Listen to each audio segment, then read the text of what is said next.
Hello, beautiful souls of the internet. My name is Pia Rivera, and I am here with another YouTube video. This time, I want to share a story time, a chapter of my life when I was pretty young, like in primary school. And I need to get you guys and a little bit of context. So, in my childhood, we were living with my mom. I mentioned this not to sound petty or anything like that. It's been a long time.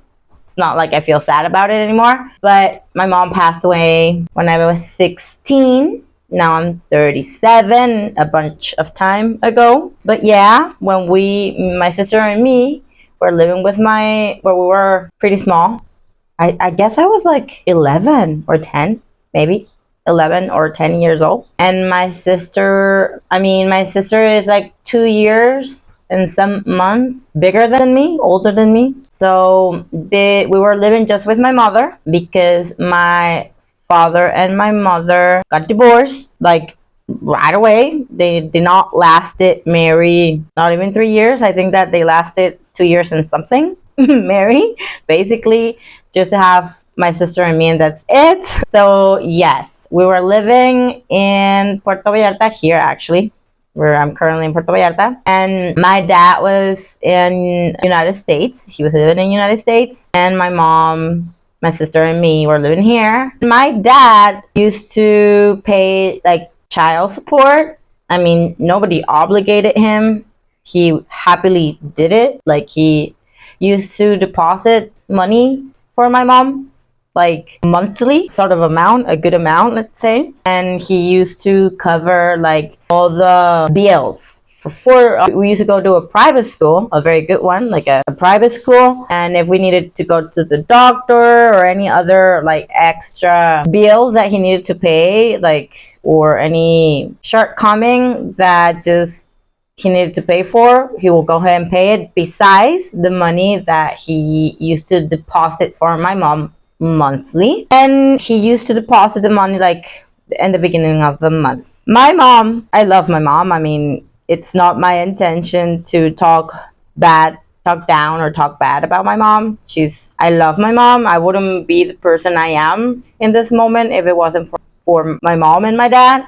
And I love, despite of all the things that I still want to overcome of my personality and character, I love who I am and I love myself. But yes, my mom was not good at administrating the money that my dad sent her every month to like buy groceries and all these basic products that you need to live, like in a household, let's say. So the first 15 days or the first weeks of the month, my mom, my sister, and me used to have a very abundant lifestyle. But my mom spent the money very quickly, and by the end of the month, there was like nothing at all. We were, sometimes I was eating toothpaste. It might sound a little bit drastic, but for me it's funny, to be honest.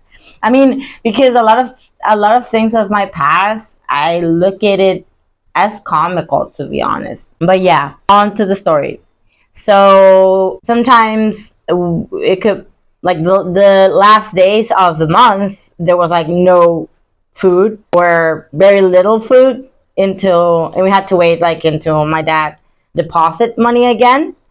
I was aware of the interactions between my mother and my father. Yes, my mother tried to make my father deposit more money, and there was cases that he did deposit more money, but it was not, it was a difficult interaction between them because my mom was a very bad administrator. So my dad is like, "Where's the money going, Maria?" My mom's name was Maria. "Where's the money going? I just deposited to you like 2 days ago, and now you have no money again? Like, what the hell?" So that was the context of it all. So that I needed to get you guys in a little bit of the context to go to the next part of the story time. So I used to go to this private school. It was pretty expensive. Like, a lot of wealthy kids were attending that school. And as I said, oh my God, noise and motorcycle. It was a lot of wealthy kids attended to that school.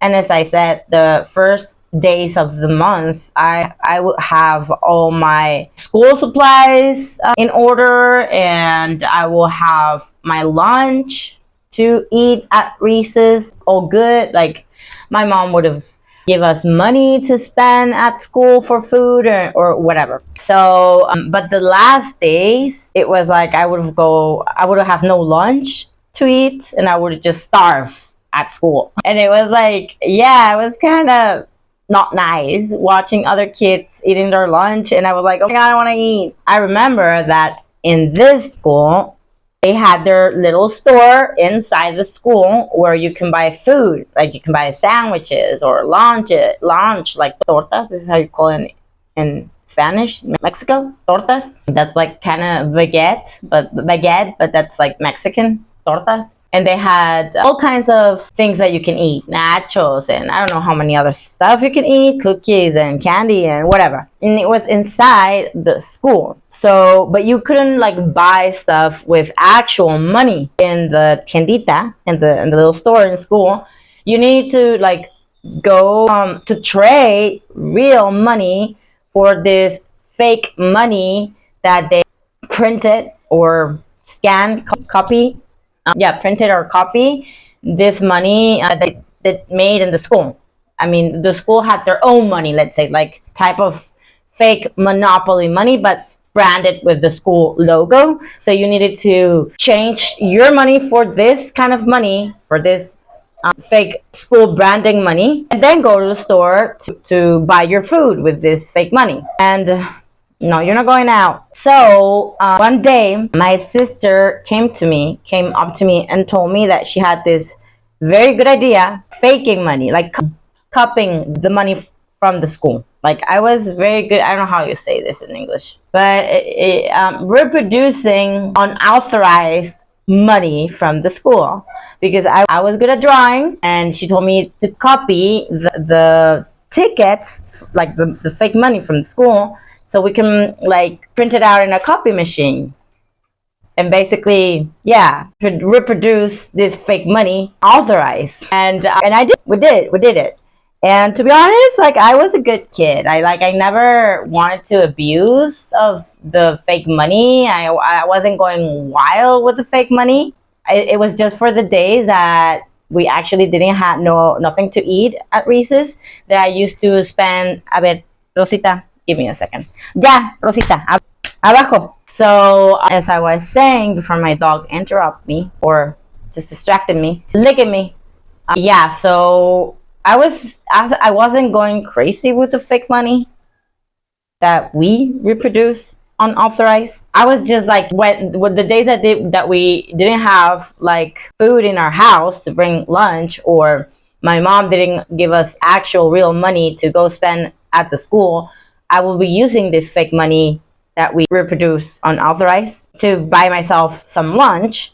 But I wasn't going wild. I was spending at the most 20 pesos. But like, a lot of kids started to doing this kind of misbehavior. The directors on the school like wanted to catch whoever was doing this. They wanted to set up us to make sure who was doing this. So, and they were going to change the tickets to different type of tickets that were going to be more difficult to replicate. So, but they wanted to catch the kids that were doing this and that were misbehaving and doing this kind of things that are totally unacceptable in the school.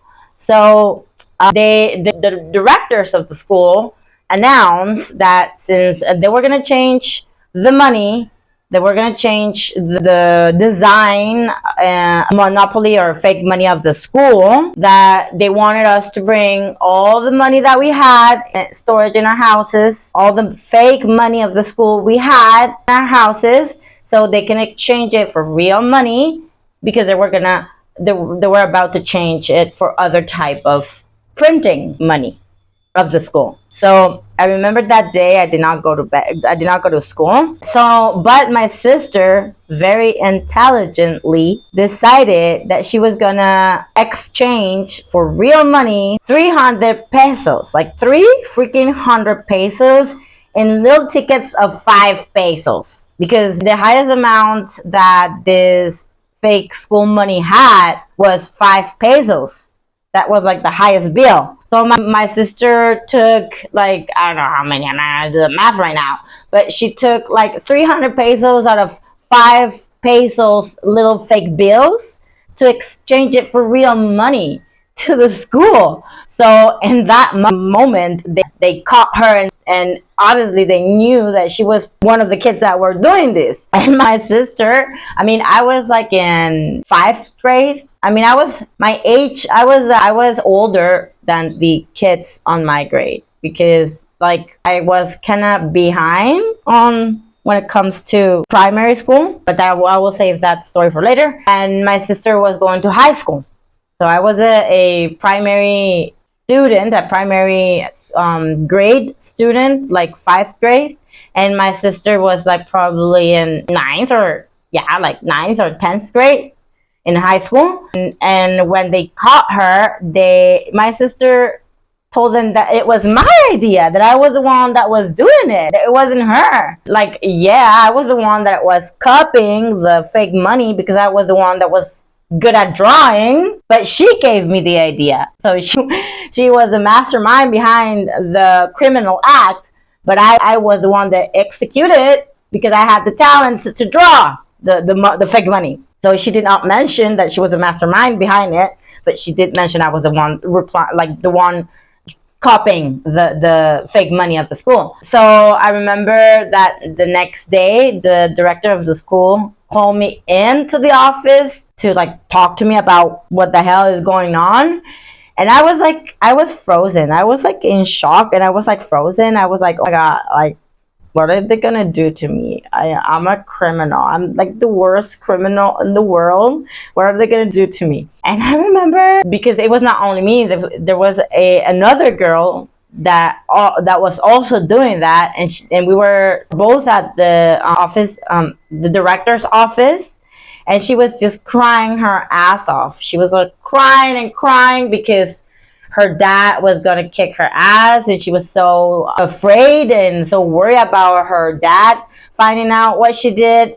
I wasn't throwing not even a tear. I was not even like, I was like poker face, to be honest. I didn't know what reaction to have. I was just like, I don't know. I don't even know what to do in this point. I was just frozen.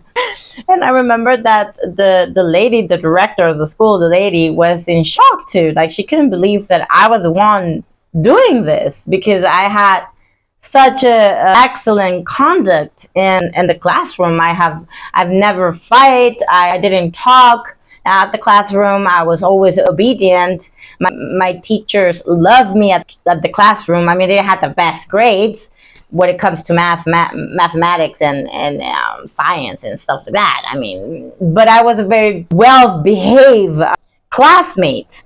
So she was like, I cannot believe that you did this. I mean, I would have thought about your sister doing it, because my sister was pretty wild in high school. She was not well behaved. She had six. She was in conduct wise, her grades were very low. No teacher liked my sister because she always like answered them back and say bad words to them. And my sister was not a good student, let's say, in conduct, but yes, and when it comes to like learning wise, but not in a conduct wise. Like, she did not behave like good in school. So the director of the school was like, I could believe this from your sister, but not from you. Like, I cannot even imagine how you did this.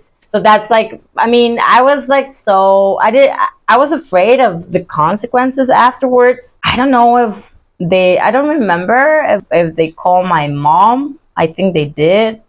I don't remember if my mom got mad at me and told me anything. I think maybe they did call her and they did told her. But since I did tell the director of the school that I mean, it wasn't my intention to be abusive with spending fake money at this little store. I mean, that I just wanted to eat when I didn't have no lunch at school because I was hungry. So I think that the director of the school actually felt compassionate, and that's why she did not went that hard on me. She commented that fact to my mom. So my mom also didn't went hard on us or hard on me with what we did with our criminal act in school. And I mean, I was more afraid of what my dad was gonna say, but also my dad, I don't know why they didn't say anything. And I just like for the next year's school, I didn't want to go to the same school because I was so embarrassed of what I did, to be honest.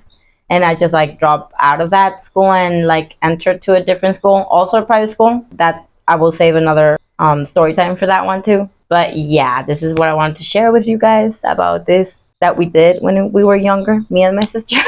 And I mean, I have a lot of things in my life that I consider to be funny, to be honest, and that they stick on my memory a lot that I would like to share with you guys. And yeah, that's about it. Hope you enjoy my story time. And I don't know if you want to participate in the comments, drop a like here and there, share and subscribe. Thank you so much for it. See you in the next one.